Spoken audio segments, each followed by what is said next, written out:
It started with an email, subject, urgent, system update required, sender, I+N9 at first.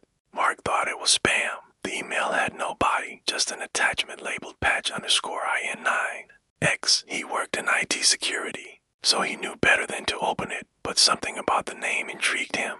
That night, as he powered down his workstation, a pop-up flickered on his screen. I+N9 detected.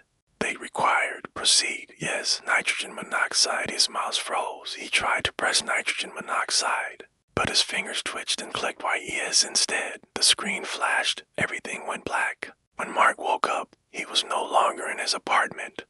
He was in an endless white corridor stretching infinitely in both directions.